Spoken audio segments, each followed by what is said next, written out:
এখানে লেখা আছে দেখেন প্রথম রাশিকে দ্বিতীয় রাশি দ্বারা ভাগ। এই যে উপাদানটা দেখতে পাচ্ছেন এটা হলো প্রথম রাশি। এই যে কমা মাঝখানে এখানে দুইটা রাশি দেওয়া আছে। কমার আগ পর্যন্ত যেটা সেটা হলো প্রথম রাশি, কমার পরে যেটা সেটা হলো কি দ্বিতীয় রাশি। অর্থাৎ আপনাকে দ্বিতীয় রাশি দ্বারা প্রথম রাশিকে কি করতে হবে, ভাগ করতে হবে। আর স্বাভাবিকভাবে আমরা অঙ্ক করার সময় যখন যেমন এরকম যদি লিখি যে 5 ভাগ 1, এটা হলো কি বলেন তো ভাজ্য। কি এটা ভাজ্য। আর এটা কি বলেন তো ভাজক। এটা কি ভাজক।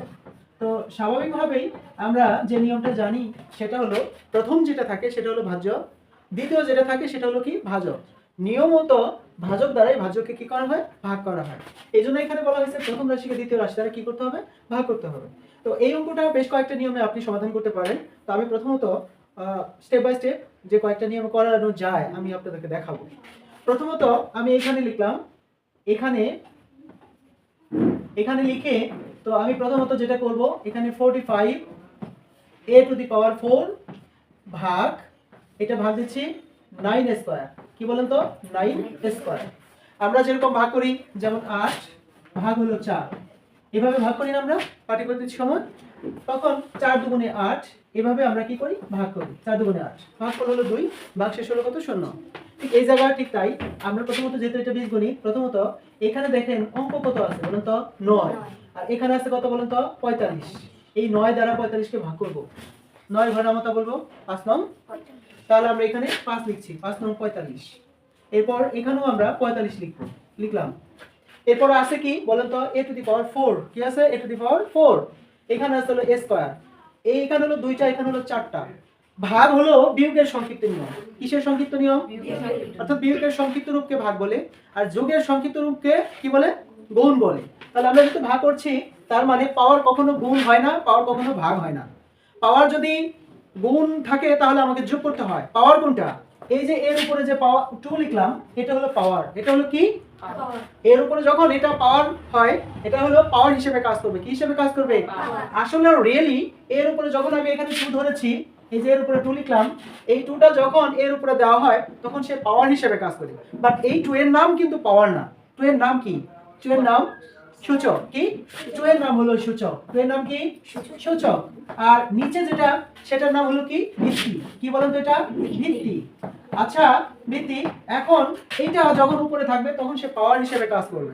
আর পাওয়ার কখনো গুণনের সময় পাওয়ার কখনো গুণ হবে না, পাওয়ার গুণনের সময় যোগ করতে হবে।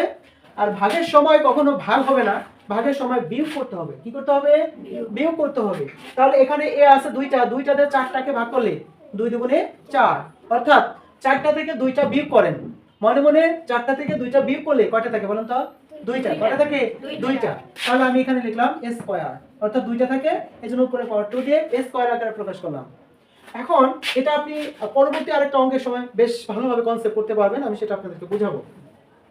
বাট এটা নিয়ম হলো, এটা হলো ভাগফল। এটা হলো কি বলেন তো ভাগফল। এই ভাগফল এই ভাজকের সাথে যদি গুণ হয় তাহলে হয় ভাজ্য। তাহলে কি ভাজ্য। যেমন 5 নং 45 a স্কয়ার আর a স্কয়ার গুণ করলে কি হয় বলেন তো a টু দি পাওয়ার 4। এরপর আমি এখানে নিচে দাগ দিয়ে এইটা আর এটাও ধনাত্মক হয়ে যাচ্ছে, এটাও ধনাত্মক হয়ে যাচ্ছে। বাট এটা থেকে আমাকে এটা কি করতে হবে? বিয়োগ করতে হবে। কি করতে হবে? বিয়োগ করতে হবে। তাহলে বিয়োগ করলে আপনাকে এখানে বিয়োগ চিহ্ন দিতে হবে, না হলে আপনি বিয়োগ করতে পারবেন না। কেন? কারণ এটা হলো ধনাত্মক মানে প্লাস। কারণ কোনো সংখ্যার বাম পাশে মনে মনে একটা প্লাস চিহ্ন থাকে, তাহলে এখানেও প্লাস চিহ্ন আছে, এখানেও প্লাস চিহ্ন আছে, তাহলে তো এটা থেকে আপনি এটা বিয়োগ করতে পারবেন না। ধনাত্মক তো কখনো বিয়োগ হবে না। তার মানে প্লাসে প্লাসে কি হয়ে যাবে? প্লাস। মাইনাসে মাইনাসে কি হয়ে যায়? প্লাস। তার মানে আপনাকে বিপরীত চিহ্ন বানাতে হবে। এটা থেকে এটা বিয়োগ করতে হলে বিপরীত চিহ্ন বানাতে হবে। তাহলে বিপরীত চিহ্ন যেহেতু এখানে মনে মনে প্লাস আছে, বিয়োগ করার সময় এখানে কি দেব আমরা? মাইনাস দেব। আর মাইনাস দেওয়ার কারণে 45 টু দি পাওয়ার 4 থেকে 45 টু দি পাওয়ার 4 মাইনাস করলে, বিয়োগ করলে সর্বশেষ ভাগশেষ থাকবে কত? 0। কত থাকবে? 0। এখন এখানে হলো answer a n s, answer হলো 5 a to the power 5 a square. 5 কি a স্কয়ার। এটা হলো অ্যানসার। এখন এটা এক নিয়মে করাইলাম, আমি আরেকটা নিয়ম করতে পারি। সেটা হলো যেমন ধরেন এখানে আসলাম, এখানে আছে 45 a টু দি পাওয়ার 4 ভাগ দিচ্ছি, এরপর আছে 9a স্কয়ার। 9a square. আচ্ছা এটা কি চিহ্ন? ভাগ। কি চিহ্ন? ভাগ। তাহলে আপনি এখানে সমান চিহ্ন দিয়ে এই সমানের মাঝখান থেকে এই ডিভাইডের চিহ্নটা দিতে হবে আপনাকে। দেওয়ার পর উপরে থাকবে 45 45 a টু দি পাওয়ার 4, অর্থাৎ আগের সংখ্যা উপরে, আগের সংখ্যা উপরে আর পরের সংখ্যা কোথায়, নিচে। 9 স্কয়ার, 9 কি স্কয়ার। এটাকে আপনি প্রথমে লঘিষ্ঠ আকার করতে পারেন। লঘিষ্ঠ আকার ব্যাপারটা কি মনে আছে আপনাদের? ভাঙায় কি করতে হবে, ছোট বানাতে হবে। তাহলে আমরা লঘিষ্ঠ আকার যদি করি তাহলে সেই ক্ষেত্রে দেখেন এখানে সমান দিয়ে তারপর ডিভাইডেড দিয়ে এখানে 45 কে ভাঙাবো। 5 নং 45, 3 15 45। আপনি 3 দিয়েও ভাঙাতে পারেন, 9 দিয়েও ভাঙাতে পারেন।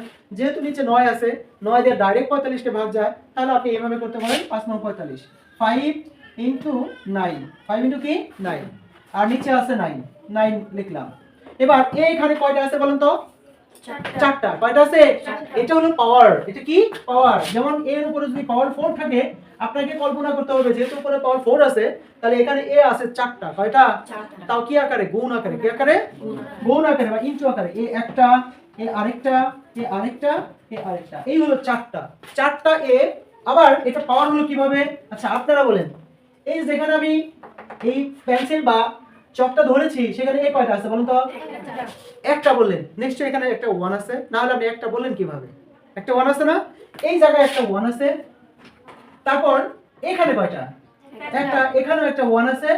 এই জায়গায় কয়টা? এখানেও একটা 1 আছে। এই জায়গায় কয়টা? এখানেও একটা 1 আছে। যখন কোনো অক্ষরের উপরে পাওয়ার ধরা হয় তখন নিচের গুলা হয় ভিত্তি। ভিত্তি একটা থাকলেও যা, একাধিক থাকলেও তাই। সবগুলা ভিত্তি থেকে একটা ভিত্তি আপনি কমন নেবেন। তাহলে সবগুলা এ থেকে একটা এ কমন নিচ্ছি। এরপর এখানে হলো 1, তারপর গুণ থাকলে এগুলো প্রত্যেকটা গুণ চিহ্ন। গুণ থাকলে যেন কি করতে হবে বলেছিলাম? প্লাস। কি প্লাস? তার মানে পাওয়ারগুলো এখানে প্লাস করে দিচ্ছি। এখানে এর উপর আছে 1 দিচ্ছি 1, তারপর প্লাস এখানে এর উপর আছে 1 1 দিচ্ছি, তারপর প্লাস এখানে এর উপর আছে 1। আচ্ছা এই এ গুলা কোথায় গেল বলেন তো? কারণ সবগুলা এ হলো ভিত্তি, সবগুলা থেকে একটা আমি কি নিয়েছি? কমন নিয়েছি। একটা কমন নিয়েছি। এরকম যদি 100 1 লক্ষ 1000 থাকতো, সবগুলা থেকে একটা আমি কি নিতাম? কমন নিতাম। ক্লিয়ার হচ্ছে আপনাদের? এখন এই যে দেখেন বিষয়টা খেয়াল করেন, এ তারপর হলো 1 2 3 4, সবটি যোগ করলে হবে 4, অর্থাৎ a টু দি পাওয়ার 4। কিভাবে হয়েছে আপনারা বুঝতে পেরেছেন তো, তাই না? ঠিক এখন এখানে আসবো। এ আছে চারটা, এখানে গুণ দিয়ে ইনটু চিহ্ন দিয়ে এ একটা, দুইটা, তিনটা, চারটা। এবার 9, এখানে এ আছে কয়টা বলেন তো? দুইটা। একটা ইনটু আরেকটা, তাই না? এবার এই এ দ্বারা যদি এই এ কে ভাগ করা হয়, এ অকে 1, তাই না? তার মানে এ দ্বারা এ কে ভাগ করলে ভ্যানিশ। অর্থাৎ 2 দ্বারা যদি 2 কে ভাগ করি তাহলে 2 আর 2 এ কি হয়? ভ্যানিশ হয়ে যায়। থাকি কত? ফল 1। এখানে 1 এর কি কোনো ভ্যালু আছে? নাই। এবার এখানে একটা এ আছে, এখানে কার একটা এ আছে, শেষ ভ্যানিশ। এবার 9 দ্বারা 9 কে কেটে দিলাম, ভ্যানিশ। এখন অবশিষ্ট আমার থাকলো কি বলেন তো? এখানে আছে 5 আর আছে এ একটা আরেকটা। কয়টা হলো? দুইটা। তার মানে 5 স্কয়ার, 5 স্কয়ার। এখানেও কিন্তু 5 স্কয়ার রেজাল্ট হয়েছে, এখানেও 5 স্কয়ার রেজাল্ট হয়েছে। এখন আরো একটা নিয়ম আপনারা করতে পারেন ডাইরেক্টলি, যে 9 দিয়ে 45 কে ভাগ করে ডাইরেক্ট নামাই দিবেন। এই যদি আমি বলি যে এটা ডাইরেক্ট করব, ডাইরেক্ট কেমন হয়? 45 a টু দি পাওয়ার 4 ভাগ হলো 9 স্কয়ার। অর্থাৎ এখানে 9 দ্বারা যদি 45 কে ভাগ করা হয় 5 নং 45। এবার 4টা থেকে 2টা বাদ দিলে থাকে 2টা। বাস ডাইরেক্ট অঙ্ক শেষ। বুঝতে পেরেছেন? কিন্তু এখানে কিন্তু আপনার অঙ্কের কোনো কিছু বুঝতে পারবেন না, জাস্ট মনে হবে আমি বই থেকে ফলা লিখে রেখেছি। এটা কিন্তু অঙ্ক বোঝার মতো কিছু নাই, বাট এই দুইটা জায়গায় কিন্তু অঙ্ক বোঝার মতো অনেকগুলো ব্যাপার চলে আসছে, তাই না? তাহলে আমরা আমাদের কাছে কোনটা সহজ মনে হচ্ছে এবং আমাদের কাছে কোনটা পারফেক্ট নিয়ম সেটা আমরা করব। বুঝতে পেরেছেন?